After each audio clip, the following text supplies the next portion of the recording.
How hard do you think Stardew Valley is? Do you think it's easy? Well, I think you're wrong. So, let me show you my journey, where I can't fish, I die, and apparently, passing out every other day is just a part of the lifestyle. Oh, and did I also mention that I'm broke this whole time? Hello YouTube, my name is Nave, and today I'll be playing my first ever proper Stardew Valley run. This is also my first ever YouTube video, so if you have any comments or ideas you want me to take into consideration for my next video, please let me know. And without any further delays, let's get into it. So this playthrough starts off with some character customization, with me carefully choosing this person as our character for this playthrough. Not knowing the difference between the different farm types, I also end up choosing the default farm. Everything was going well, until this happened. Some of you might think that Grandpa was dying, and honestly, he probably was. But he still manages to troll me one last time by refusing to let me open this one envelope. Like bro's literally on his deathbed. Just let me open it. But before he goes, I should pay my respects for him. So rest in peace, my grandpa, the one who got hit by a bazooka.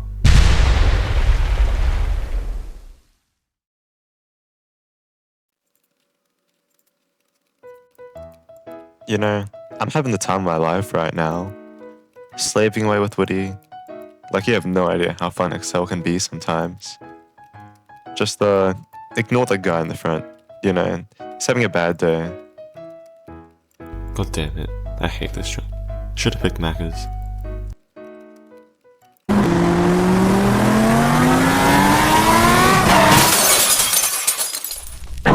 Hey, I'm fine, don't worry. Nothing to see here. Dang, this place kinda sucks. Why is it so messy? What's Grandpa been doing all this time? Oh, wait. Yeah, I think it's gonna take a little bit more than some dedication. What are you doing in there? Why are you in my house? Do you do this to every new person who moves here, or just me? Why is he avoiding the question? Maybe it's just normal to have guys in your house. Hey Robin, I heard that. Why you gotta be so mean to me? Oh, thanks Lois. Even though you're kinda just in my house. Jeez, how long do I have to talk to you two? Jeez, finally, they're gone.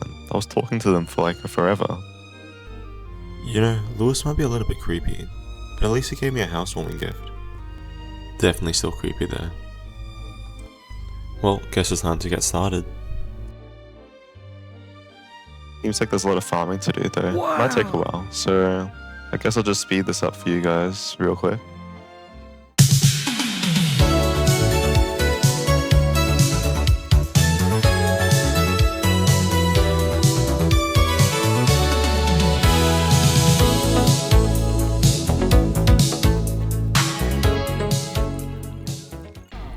After farming for a while, I went exploring, where I found this old looking tower near my house, but it was locked, so I couldn't go inside. Speaking of locked buildings I couldn't enter, I also found this broken down house nearby, which had a horseradish that I picked up. After a bit more walking, I eventually stumbled across someone called Haley, who's pretty annoying to say the least. You'll see. After being insulted by her, I'd had enough. So I decided to take things into my own hand.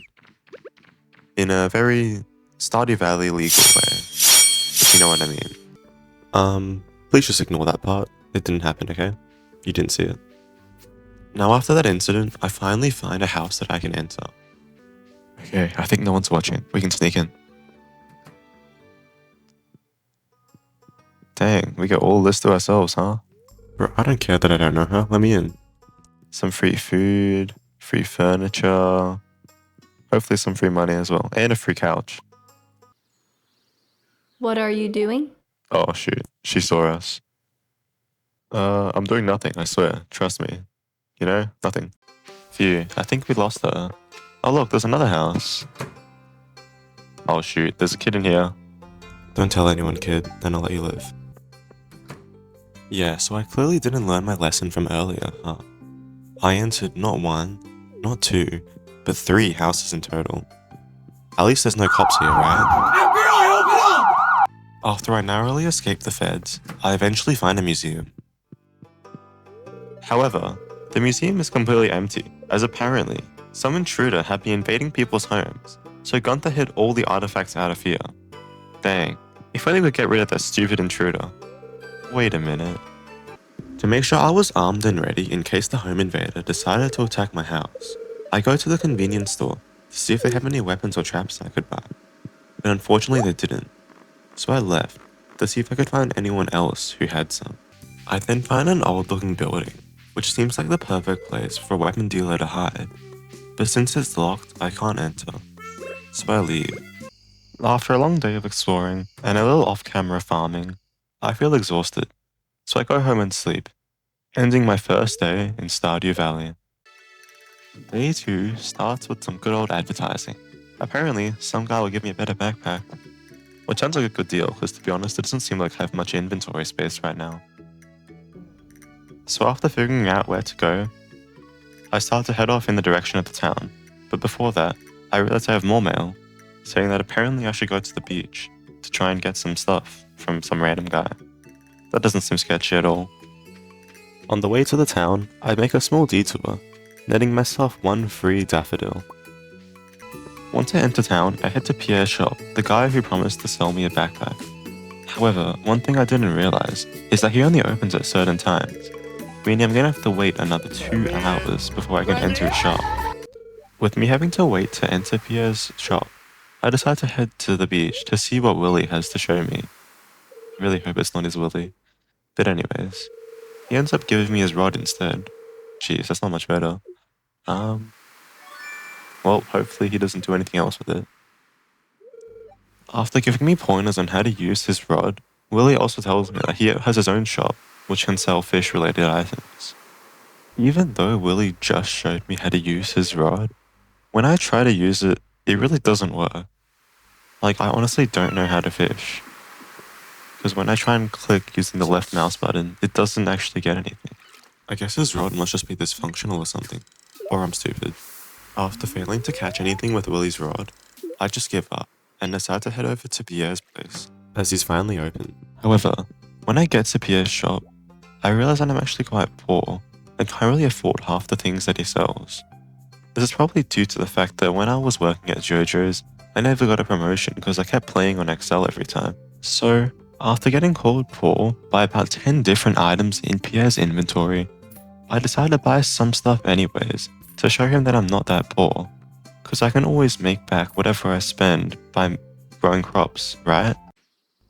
After buying some seeds from Pierre, I head home to begin planting these new crops, as after spending more than half of my net worth, I need to recover at least some money. However, this is when I remember that I'm actually quite weak after spending all day on Excel for 10 years, and getting less exercise than the average Discord moderator. This is why I end up collapsing after planting about 6 seeds and only watering 7 crops.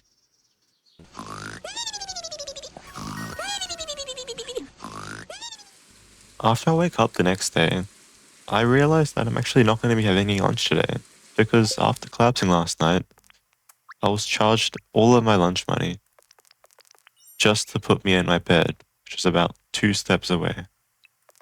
So I decided to take my anger out on my farm, destroying every tree and rock I can, speeding up global warming and causing the sea levels to rise by another 10 meters. The Lorax even comes out to try and stop me, but he's no match for my axe. After breaking all these rocks, I collect some geodes, which can apparently be cracked by Clint, the blacksmith. So after cleaning up more of the farm, I head over to Clint to see if he can crack me, the geodes. It's only then that I realize that Clint charges for his cracking service. And while I'm more than willing to pay, it means that I'm going another day without my usual lunch. This is a sacrifice that my stomach is willing to make, so I allow Clint to get on with the cracking. What the hell is this script? Anyways, after getting random junk from Clint, like clay and coal, I decide to head to the docks again, to see if I can get anything from fishing. However, after fishing for a bit, I end up with nothing, and just exhaust myself trying to catch something. So after that, I give up and head back to the village, where I run into Emily. When I see her, I try to do the right thing, gifting her something after breaking into her house the other day. However, this ungrateful little depressed. I walk back in the rain. Both the locals and the fish seem to hate me. But just as all hope seems lost, I spotted a quest I can complete to get me some money. Oh, come on!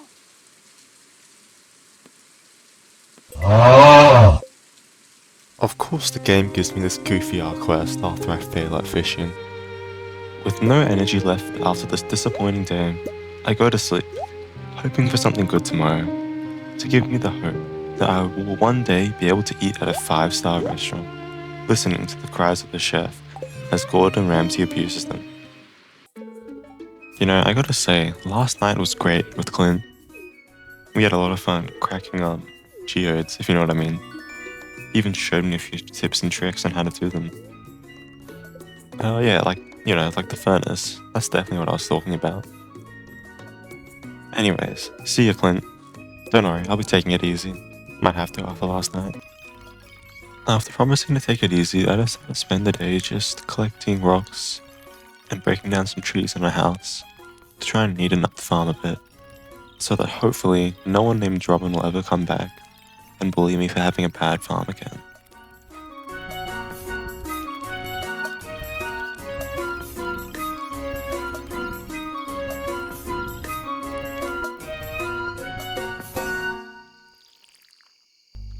After a long day of farming, my character finally collapsed, exhausted after clearing out a lot of the farm.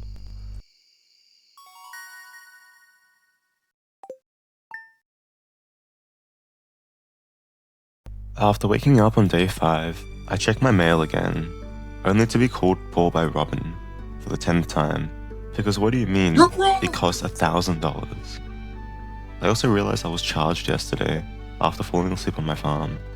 As I keep going through the mail, I notice a Jojo letter informing me that they have removed a landslide they made. So after locating it on the map, I head there to check it out. And I'm gonna be completely honest, I don't think I actually ever went here before getting the mail, but I'll just take their word that they cleared it. After arriving, I notice a cave entrance, and upon entering, I notice a man called Marlin.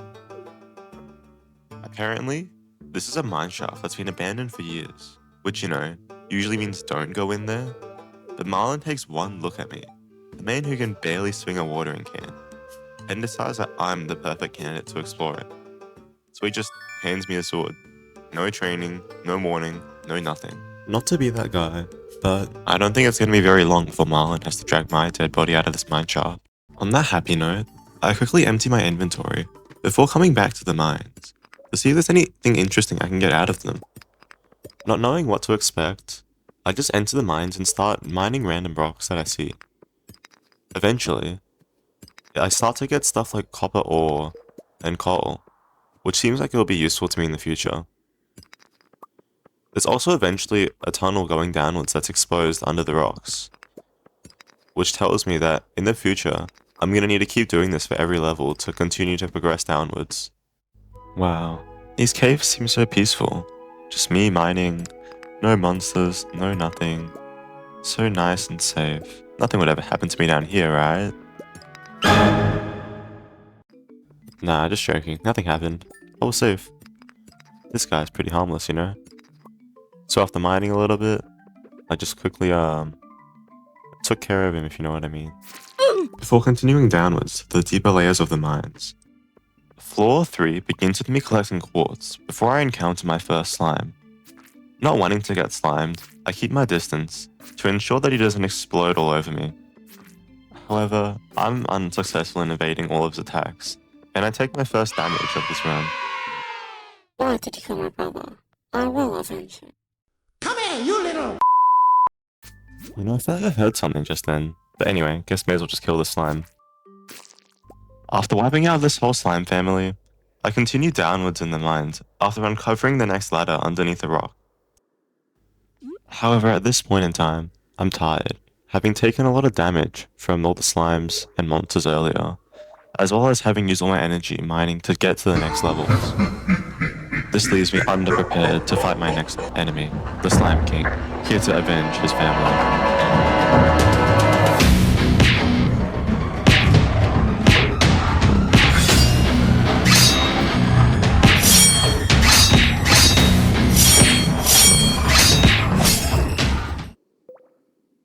Even though I am successful in defeating King Slime, I am unable to progress any further, as the fight drains me, and I'm unable to make it to the next floor. Upon waking up, I quickly begin farming, as I realize that some of my crops have grown.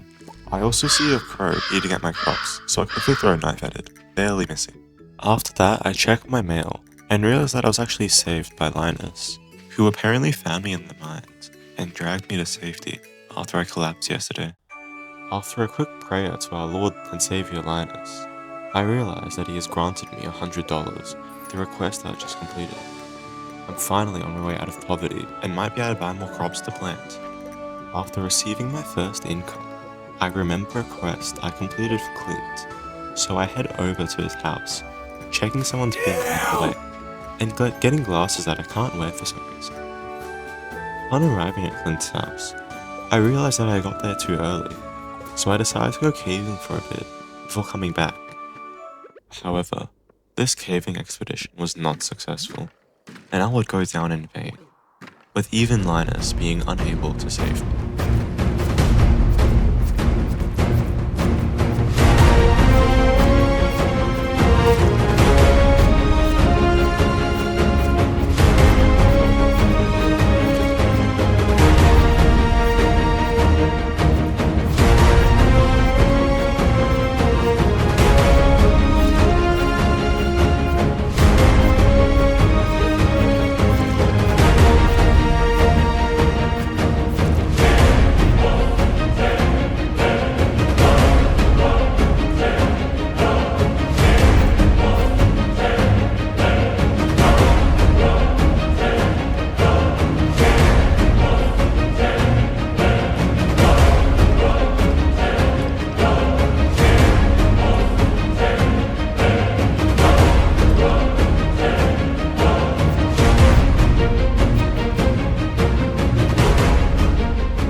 Oh my Linus, is it you?